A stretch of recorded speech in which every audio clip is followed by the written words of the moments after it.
자, 오늘은 고차 방정식의 근과 계수와의 관계, 그 다음에 x의 세제곱은 1의 방정식의 허근에 관련된 걸 할 겁니다. 그러니까 뭐 문제풀이는 사실은 그냥 거의 뭐 노가다 문제라서 각 문제 유형 다 한번 대입 한번 해보고 요리조리 해보면 나오는 파트여서요. 이 파트는 기본 개념에 조금 중점을 둬가지고 한번 정리를 한번 해보도록 하겠습니다. 자, 첫 번째.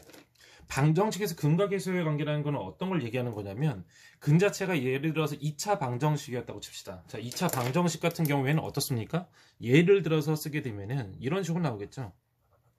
ax제곱 플러스 bx 플러스 c는 0꼴 이런 식으로 보통 표현을 해요. 자, 그 다음에 근과 계수의 관계라고 하면은 뭐겠어요? 알파, 베타 두 개의 근. 2차 방정식은 두 개의 근이겠죠? 그래서 보통은 알파 플러스 베타, 그 다음에 알파 베타 이렇게 두 가지 값을 요거를 마이너스 a분의 b 그 다음 얘를 a분의 c 이렇게 하면 나오게 된다라는 거, 요런 거를 근과 계수와의 관계라고 얘기를 합니다. 중학교 때도 이제 살짝 응용 문제에서 나왔고요. 그러니까 요즘 뭐 교육과정에서 하도 빠진 게 많아서 뭐 고등학교 때 다시 나오는 케이스가 많은데 어쨌든 간에 요거는 뭐 2차 방정식에서 워낙 많이 썼던 녀석이고 그 중학교 과정에서 빠졌다 할지라도 A급 수학이나 아니면은 뭐 일품이라든지 그런 교재에서 다 나왔던 문제 유형입니다. 어쨌든 요렇게 나와 있고요. 왜 이렇게 나왔는지에서 따지게 된다고 한다면 이 녀석 같은 경우는 이런 거예요. 우리가 인수분해 형태로 바꿨을 때 요렇게, 그 다음에 요렇게, 그 다음에 앞에 a가 붙어 있겠죠? 는 0꼴. 그러니까 알파하고 베타 자체가 근이라고 생각을 한 상태에서 억지로 우리가 이렇게 만들어 놓은 겁니다. 당연히 알파가 근이고 베타가 근이 되겠죠. 그래서 얘를 전개하게 되면은 a 한 다음에 그 다음에 x의 제곱, 그렇죠? 자, 근데 마이너스 a가 붙어 있고 알파 플러스 베타 x, 그 다음에 플러스 a 알파 베타. 자, 이런 형태로 나오게 되고 결국 우리가 원하는 건 알파 플러스 베타만 원하니까 a로 여기 있는 a를 약분시켜주고 마이너스만 붙여주면 된다. 그쵸? 이렇게 하면 알파 플러스 베타가 뿅 하고 나오는 거예요. 자, 그 다음에 뒤에 있는 건 부호 바꿀 필요 없이 앞에 있는 a로 이 상수항에 있는 a만 나눠주면 어떻게 되는 거예요? 알파 베타 곱하는 게 나온다. 혹은 어떤 식으로 또 증명을 했었냐면 우리 여기서 다이렉트로 내려오게 되면 어떻게 돼요?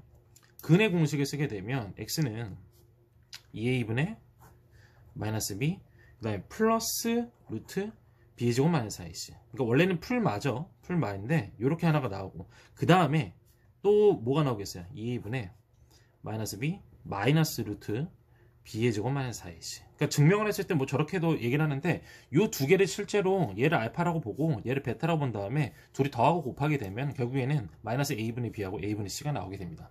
뭐 엄청 많이 한 거죠. 그렇죠? 엄청 많이 한 거기 때문에 이건 그렇게 어렵지 않을 거예요. 그런데 고차 방정식이라고 선생님이 얘기했었잖아요. 이 녀석이 틀이 그대로 해서 3차, 4차, 5차 심지어는 더 위에 있는 것까지 다 통하게 됩니다. 그게 무슨 얘기냐면요. 어차피 우리가 지금 쓴 이 식 같은 경우에는 여기 있는 요 녀석을 기본으로 해서 만들어진 녀석이라고 생각하시면 돼요. 얘를 바탕으로 한 거예요. 그러니까 예를 들어서 저렇게 만들어 놓으면 2차가 되는 거죠. 그런데 선생님이 만약에 장난을 쳐서 이렇게 만들었다고 칩시다. x-알파, 그 다음에 x-베타, 그 다음에 x-감마 이런 식으로 해서 만들었다고 칩시다. 혹은 4차도 가능해요. 그렇죠? 4차도. 그러니까 예를 들어서 a 한 다음에 알파, 베타, 감마 한 다음에 델타까지 넣어버리게 되면 이런 모양이 나오겠죠. 그러니까 얘를요 그대로 전개를 해서 모양을 만들게 된다고 한다면 결국에는 요걸 이용할 수 있는 형태가 만들어진다는 얘기예요. 그러니까 전개하는 건 너무 시간이 오래 걸리니까 우리가 배웠던 거, 우리가 이미 배웠던 걸로 한번 해보게 되면 일단 요 a를 이따가 나중에 붙여준다고 생각하고요. 이 녀석은 그냥 곱셈공식입니다. 그렇죠? 자, 그래서 얘를 전개하게 되면 어떻게 돼요? x의 세제곱 마이너스 한 다음에 알파 플러스 베타 플러스 감마 그 다음에 x의 제곱. 그렇죠? 자, 그 다음에 플러스 괄호 한 다음에 알파 베타 플러스 베타 감마 플러스 감마 알파 그 다음에 x. 그렇죠? 자, 그 다음에 풀마니까 여기에는 마이너스 알파 베타 감마. 자, 이런 식으로 전개가 돼요. 그 다음에 어차피 a라는 녀석은 여기 다 붙겠죠. 그러니까 우리 지금 보게 되면 마이너스 a분의 b, a분의 c 했던 이유가 뭡니까? 앞에 있는 최고차항의 개수 자체로 다 나눠줘야지만 원래 우리가 원하는 모양이 나온단 말이에요. 그러면 지금 선생님이 이렇게 해놓은 녀석에서 이렇게 해놓은 모양에서 원하는 거는 문제에서 원하는 건 이거겠죠. 세근의 합. 두 개씩 곱한 것들의 합, 3개를 다 곱한 거. 됩니까? 자, 그러면은 우리 봅시다. A가 다 붙어있는 상태라고 다 가정을 한다면 얘분에 얘 했을 때 마이너스를 붙여줘야지만 얘가 뿅 하고 나올 것이고, 그 다음에 다음 거는 그냥, 그 다음에 마지막에 있는 건 어떻게 되는 거예요? 마이너스를 한 번 더 붙여줘가지고 빼내는 거랑 똑같은 거예요. 그렇기 때문에 지금 선생님이 얘기하는 건 뭐냐면, 다 전개를 직접 뭐 학생들이 해보면 좋겠지만 얘는요 규칙성이 있게 존재를 합니다. 그러니까 예를 들어서 4차도 마찬가지고요. 자, 보세요. 선생님이 4차까지 한번 써보도록 할게요. 이 3차가 되어 있는 녀석은 형태가 어떻게 나오겠어요? ax의 세제곱 플러스 bx의 제곱 플러스 cx 플러스 d는 0, 이런 형태로 나오겠죠. 그러면 우리 봤다시피 알파, 베타, 감마 3개가 나오게 되면 세근의 합과 세근의 곱만 나오는 게 아니라 2개씩 곱해서 나온 조합도 나왔었어요. 그쵸? 자, 그거를 그대로 한번 써볼게요. 알파 플러스 베타 플러스 감마. 그쵸? 자, 그 다음에 여기다 뭘 쓸 거냐면, 좀 보이나요? 그 다음에는 알파 베타 플러스 베타 감마 플러스 감마 알파. 자, 그 다음에 뭐예요? 마지막에는 알파 베타 감마. 자, 이런 식으로 써놨다고 칩시다. 자, 그러면 어차피 지금 보게 되면 풀 얘도 풀마 이런 식으로 해서 규칙성 있게 가죠. 똑같이 나오는 거예요. 똑같이. 여기에서는요 세근의 합 마이너스 a분의 b 그대로 들어가게 됩니다. 이렇게. 자, 그 다음에 얘도 어때요? 지금 마풀 이렇게 가죠. 얘는 플러스로 가서 a분의 c. 자, 그럼 알파 베타 감마는 자연스럽게 뭐가 되겠어요? 어떻게 되겠어요? 마이너스 a분의 d. 이렇게 규칙성 있게 나가게 된다는 얘기예요. 이해됩니까? 그쵸? 그러니까 외우고 암기하고 이런 건 굉장히 쉬울 것이며, 결국에는 이런 형태들이 나오면 우리 지금 선생님이 계속해서 외우라고 했던 곱셈공식과 인수분해 뭐 변형식이라든지 곱셈공식 변형이라든지 그런 걸 이용해서 값을 구하는 문제가 결국 나오게 된다는 얘기예요. 됩니까? 그리고 응용된 녀석에서는 이렇게 인수분해된 형태로 넣어서 생각을 하는 것도 항상 머릿속에 그 염두를 하고 계셔야 됩니다. 이해되죠? 그쵸? 그러니까 이게 다 기억하기 싫으면 공식만 기억해도 전혀 상관없습니다. 뭐 그렇게 뭐 크게 문제 풀고 하는데 얘만 외우고 있어도 웬만한 문제는 다 풀 수 있지만, 조금 더 깊이 들어간 뭐 정석 연습 문제라든지 아니면 실력 정석 연습 문제, 아니면 좀 지저분한 문제도 있잖아요. 센 C단계라든지 그런 문제에서는 이런 걸 이용하는 문제, 이 과정을 이용하는 문제가 나올 테니까 기억해 주시면 좋아요. 자, 그 다음에 마찬가지로 또 하게 되면요, 이거는 뭐 4차는 요즘 안 나오지만 ax의 4제곱 플러스 bx의 세제곱 플러스 cx의 제곱 플러스 dx 플러스 2는 0 해서 선생님이 지금 4차 방정식을 만들어놨죠. 자, 그러면은 알파, 베타, 감마, 델타까지 있는 거예요. 그러니까 원래는 알파 플러스 베타 플러스 감마 플러스 델타가 있으면, 자, 다음 건 뭐가 나와야겠어요? 얘처럼 2개씩 하는 거. 그러니까 되게 복잡하겠죠. 알파 베타 플러스, 그 다음에 뭐 알파 감마 플러스 당당당당 가겠죠? 당당당당 가서 어디까지 더하게진다? 맨 마지막에 있는 거. 알파 베타 감마 델타까지. 이런 게 있을 거고, 또 3개씩 곱하는 게 있겠죠. 알파, 베타, 감마. 뭐 이것까지는 안 나와요. 뭐 이렇게 해서 나오는 녀석이 하나가 있을 것이고, 근데 마지막에 뭐가 있습니까? 뭐가 있겠어요? 알파, 베타, 감마, 델타. 됐어요? 자, 규칙성 있게 가는 거예요. 마이너스 a분의 b, 그러니까 a분의 b, a분의 c, a분의 d 이렇게 하는 거 똑같이 가는데 마풀 간다. 자, 그러면은 얘는 어떻게 되겠어요? 마이너스 a분의 b, 얘는 a분의 c, 마이너스 a분의 d, 그 다음에 a분의 2 이렇게 나오게 되는 거예요. 됐습니까? 그러니까 뭐 공식 외우고 뭐 이런 것들은 굉장히 간단한 거고요. 그 다음에 어차피 전개하는 거는 곱셈공식과 관련된 거에서 똑같이 그냥 전개하는 거기 때문에 이 규칙성은 벗어날 수가 없습니다. 되죠? 그쵸? 그러니까 이렇게 기억하시면 되는 거예요. 기억이 안 나도 직접 만들 수 있습니다. 왜? 방법 다 가르쳐 줬잖아요. 그렇죠? 근데 수학 공식이 단순하게 공식 암기를 해서 쓰는 것과 과정을, 그러니까 물론 너무 쓸데없는 증명 같은 거는 선생님도 굉장히 조금 싫어하고 지향하는 바인데, 이런 것들은 알아두면 굉장히 좋아요. 연산하거나 아니면은 뭐 문제 풀었을 때 방식, 그러니까 풀이 방법에 대해서, 접근하는 방식에 대해서 조금 알아둘 필요가 있는 방법들입니다. 이해됩니까? 어쨌든 간에 이렇게 하면 마무리가 되는 거예요.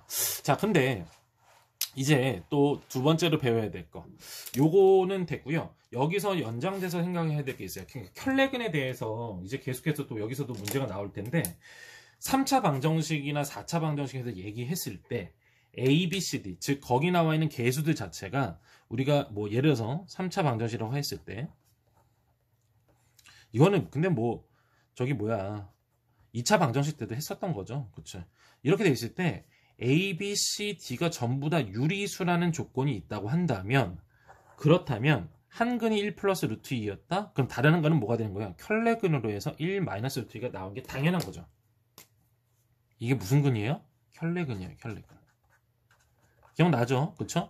그런데 우리가 그냥 요게 하나가 나왔으면 당연히 나머지가 나온다는 거는 이 유리수란 조건, 개수들이 다 유리수란 조건이 있었을 때만 가능한 거예요. 예를 들어 무리수가 하나 껴있다. 그럼 절대 이렇게 나오지 않습니다. 되죠? 자, 마찬가지로 같은 식으로 해서 한 근 자체가 1 플러스 i가 나오는데 다른 근은 우리는 또 뭐 하겠어요? 켤레근이니까 1 마이너스 i. 그러니까 지금 얘 허근이잖아요. 이런 허근이 나오려면 반드시 뭐여야 되는 거예요? 이런 켤레근이 나온다? 그러려면 여기 들어있는 A, B, C, D가 전부 다 뭐여야 돼요? 실수여야지만 가능한 거예요. 즉 허수 i라든지 뭐 다른 게 붙어있으면 된다 안 된다? 절대 안 된다. 그래서 요것도 굉장히 생각보다 중요합니다. 켤레근을 우리가 자연스럽게 생각을 하는데 거기 나와 있는 A, B, C, D가 어떤 건지 조건이 명확하게 나와 있으면 이렇게 생각을 하는 거예요. 이해됩니까? 만약에 쓸데없이 다른 게 들어있다고 한다? 그렇게 되면은 굉장히 문제 푸는데 지장이 생기죠. 그렇죠? 인수분해라는 이런 거를 요즘은 많이 안 나오지만 억지로 뭔가를 해야 되는 문제가 발생할 수가 있습니다. 오케이. 어쨌든 간에 문제 유형이 나왔을 때 다시 한번 설명하는 걸로 하고요. 어쨌든 요 조건 2차 반응 시대 이미 했었던 거니까 켤레근이 존재하려면 이게 루트가 들어있는 이런 무리수, 그러니까 이제 무리수인 근들 이런 켤레근이 있을 때, 그 다음에 허근이 들어있을 때, 허수가 들어있을 때 이게 켤레근이 존재하는 거, 개수들의 조건은 굉장히 중요하다. 그건 잘 기억을 해두도록 하십시오. 뒤에 넘어가게 되면은 뭐 거의 다 뭐 기본적으로 할 수 있는 문제들이에요. 그러니까 168페이지나 169페이지에 있는 거, 그 문제는 그렇게 어려운 문제들은 아니니까 한번 해보십시오. 뭐 거의 연산 문제입니다.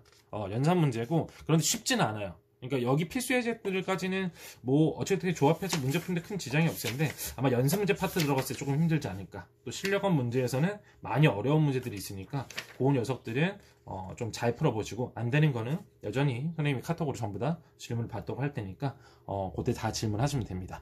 자, 그 다음에 우리 지금 빠진 게 x의 세제곱은 1의 허근 있죠? 그쵸? 요걸로 해서 한번 마무리 해보도록 할게요.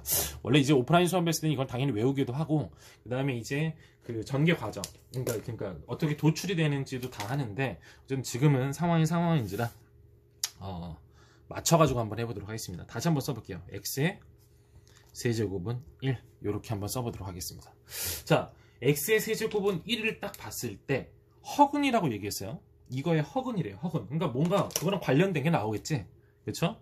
요거랑 관련된 게 나올 텐데, 물론 요거 자체는 공식 이렇게 쭉쭉쭉 나와야 되는 공식을 암기하는 거가 훨씬 더 낫기는 해요. 근데 혹시 잊어버릴 수도 있잖아요. 그렇죠? 그리고 도출 과정에서 이제 문제 적용하는 방법들이 굉장히 많이 나오게 됩니다. 자, 한 번씩 한번 해보도록 할게요.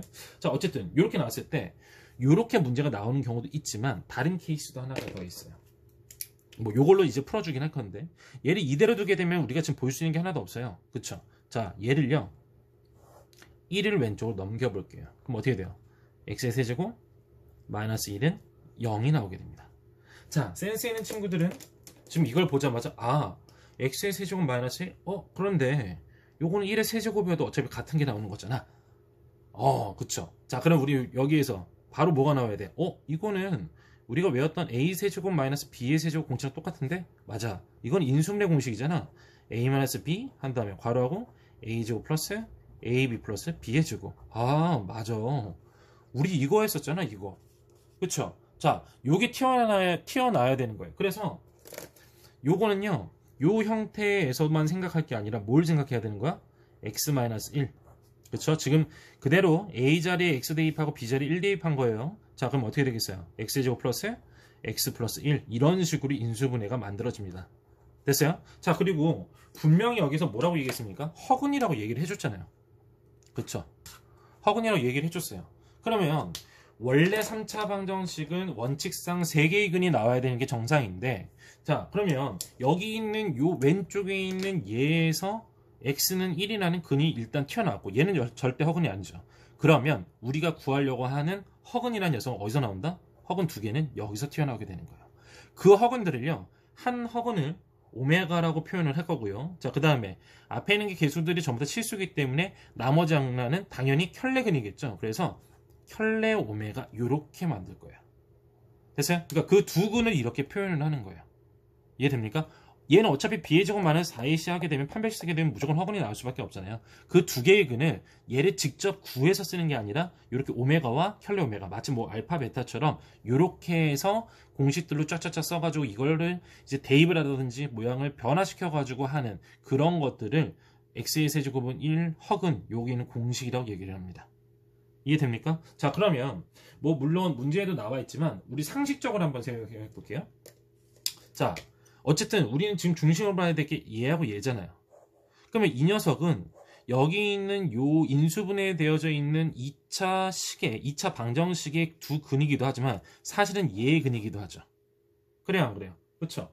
그렇잖아요. 자, 그것 때문에 어떤 공식이 튀어나오냐? 쟤는 어차피 근이기 때문에 대입을 하면 성립을 해야 돼요. 무슨 얘기냐? 얘가 근이잖아요. 허근, 두 허근이잖아. 얘네들이 허근이잖아요. 그치? 그러니까 얘를 둘을 여기다 대입해서 성립을 해야 되고 얘한테 그냥 대입해서 성립을 해야 되는 거예요. 그래서 첫 번째 뭐가 튀어나오게 됩니까? 오메가의, 얘를 오메가라고 부릅니다. 오메가의 세제곱은 1이라는 게 하나 튀어나오고요. 그 다음에 켤레 오메가의 세제곱도 얼마가 나옵니까?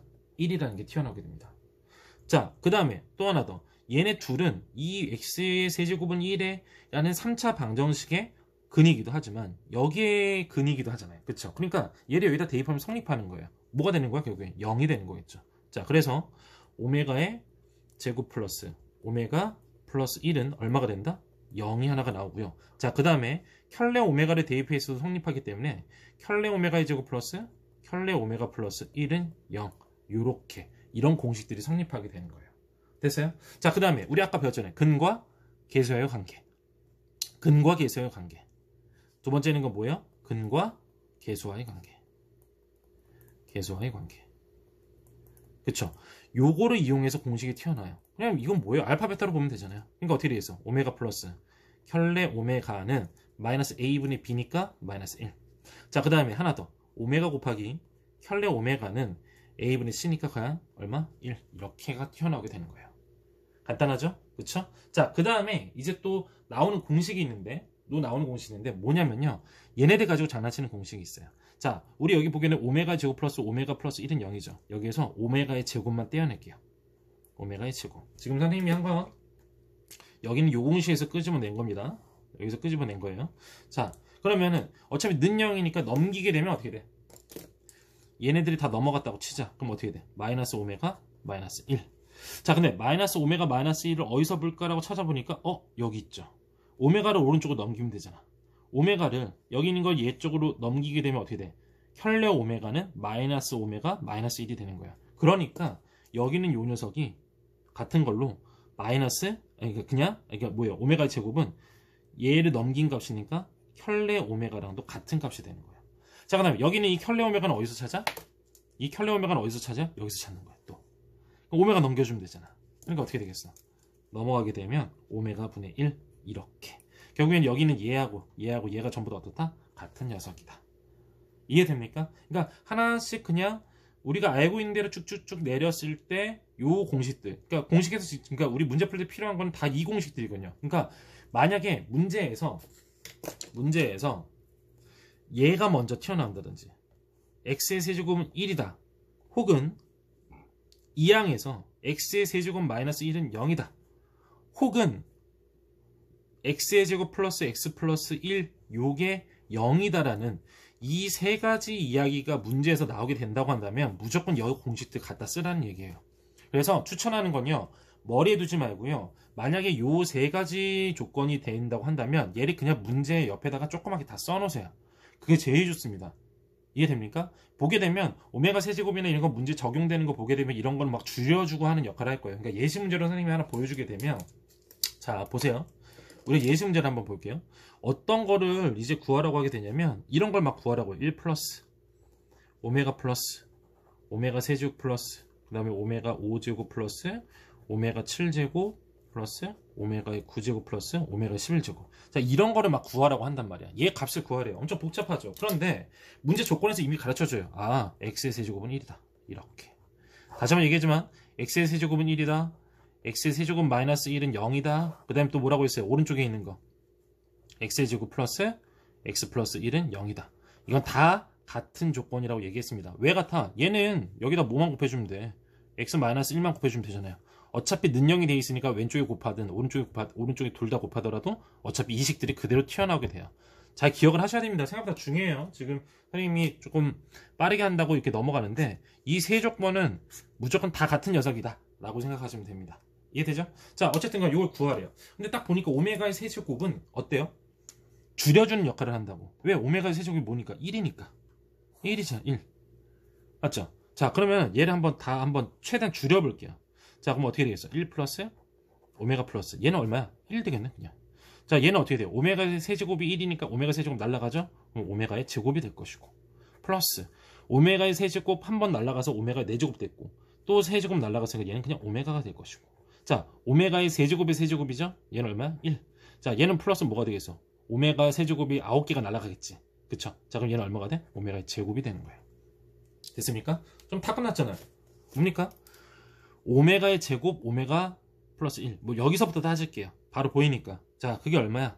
여기 있네. 여기 있죠. 오메가 제곱 플러스 오메가 플러스 1은 0이다. 얘는 얼마야? 는 0이다. 날라가고. 자, 여기까지도 얼마가 돼? 얘도 3개 조합이 되니까 0이다. 결국 정답은 얼마가 된 거야? 1. 이렇게 나오게 되는 거예요. 이런 식으로 다 조합해가지고 줄이고 뭐하고 껴맞춰서 푸는 문제라고 생각하시면 돼요. 그래서 쟤들 공식만 알고 있고 도출광정 이 공식을 도출하는 과정을 알고 있어서 뭐 잊어버리지 않는다고 한다면 충분히 잘 풀 수 있는 파트니까 너무 걱정 안 하셔도 됩니다. 단 연습 문제는 조금 복잡할 수 있어요. 그거는 조금 염두를 해주셔야 됩니다. 자, 어쨌든 간에 여기 넘어가서 보게 되면 이제 하나 더 공식이 튀어나오게 됩니다. x의 세제곱이 1이다. 하나 왜 그래? 강아지가 좀 낑낑대가지고 악몽을 꾸고 있는지. 아까 옥상 가서 영화에도 그렇게 뛰어놀던 아이들인데. 자, 어쨌든 간에 하나 더 튀어나오는데 아마 170페이지에서 아마 조그맣게 나와 있을 거예요. 그러니까 어떤 공식이 나올지 모르겠지만 이 녀석은 숙제처럼 뭐 선생님이 한번 정리만 한번 해줄게요. x의 세제곱은 1도 있지만 사실은 또 뭐가 있습니까? x의 세제곱은 마이너스 1이라는 녀석도 있잖아요. 그쵸? 도출 과정은 어차피 그대로 알려줬기 때문에 요것만 보시면 돼요. x의 세제곱은 마이너스 1이야. 아, 그러면 이거를 이항하면, 오른쪽으로 이항하게 되면은 어떻게 우리가 식을 표현할 수 있어요? x의 세제곱 플러스 1은 0. 아, 1의 세제곱이구나. 그럼 인수분해가 되겠죠? 어떻게 돼? 괄호 x 플러스 1. 그 다음에 x의 제곱 마이너스 x 플러스 1은 0. 이렇게 튀어나오게 되죠. 그러니까 x의 세제곱이 1인 거를 기반으로 한 공식도 하나 있지만 이번에 어떻게 되는 거야? 얘를 기반으로 해서 요렇게 세 가지 조건, 요렇게 세 가지 조건이 이렇게도 나온다, 이렇게 생각하시면 돼요. 그런데 어차피 증명하는 거 똑같아요. 아래 뭐 공식은 어차피 외우셔야겠지만 여기서 뭐가 나와요? 여기서 x는 마이너스 1이 나오고, 자, 여기서 또 확은 나올 거 아니야. 여기서 그럼 오메가, 그 다음에 혈내 오메가. 자, 근들이다. 대입하면 성립한다. 그렇죠? 자, 얘네도 여기에서 나온 근이니까 얘네한테 대입하면 성립한다. 근과 계수의 관계. 자, 그 다음에 또 오메가의 제곱이나 이런 거 가지고 또 껴맞춰가지고 나오는 공식들. 그것만 얘처럼 똑같이 하시면 됩니다. 아예 똑같이 하신 다음에 그 도출 한번 해보시고 그냥 무조건 뭐 해라? 외워라. 어떻게 쓰는 건지 문제 풀면서 조금 익힌 다음에 암기만 잘 하시면 돼요. 이해됩니까? 자, 지금 공통적으로 배우는 고1 과정 같은 경우에는 뭐 물론 가형, 이과 쪽 가형을 보는 친구들은 사실은 시험 문제에 나오는 거는 수원과 보통 이제 선택하는 거, 확통은 당연히 들어가고 선택하는 게 이제 미적분 선택을 하니까 기하나 뭐 다른 거 선택하는 친구는 거의 없기 때문에 그렇게 하게 되면은 이제 들어가고, 또 만약에 이제 나형 보는 친구들 같은 경우에 문과 쪽 친구들은 수원 수투에다가 이제 확통이 들어가겠죠. 자, 근데 어차피 얘네는 다 기본적으로 들어가요. 그러니까 거기 문제가 나오면서 얘네들은 조금씩 껴놓고 문제가 나오는 케이스가 굉장히 많습니다. 그러니까 얘네들이 별거 아닌 것처럼 보이고 고등학교 1학년 넘어갔을 때 안 쓸 것처럼 보이지만 이상하게 한 번씩 나온다. 그리고 그 문제에서 틀리게 되면 등급이 달라질 수 있다. 또 가는 대학이 달라질 수 있습니다. 그러니까 그런 거 염두에 두시고 고등학교 개념들, 고등학교 때 어떤 문제집으로 공부하시는지 모르겠지만 개념은 당연히 외우셔야 되고요. 가능하다면 전부 다 이해를 하셔야 돼요. 그리고 필수예제나 한번 뭐 본 교재, 그러니까 원래 개념 교재를 쓰는 녀석에서 3번, 4번, 그러니까 처음에는 한번 모르는 상태에서 풀고 두 번째, 세 번째 복습하셔서 어떤 문제를 봐도 아, 이거 이렇게 푸는 거였지가 나올 정도까지가 돼야지만 더 어려운 문제인, 우리가 결국에는 강남권에서 1등급 봐주려면 뭐 무슨 교재 해야 돼요? 일품 불량라벨 다 풀어야겠죠. 그렇죠? 그런 교재 풀려면은 그 정도까지 복습을 하셔야 됩니다. 그러니까 반드시 그거는 기억을 해두도록 하세요. 자, 어쨌든 고생 많았고요. 오늘 수업은 여기까지 하도록 하겠습니다. 수고하셨습니다.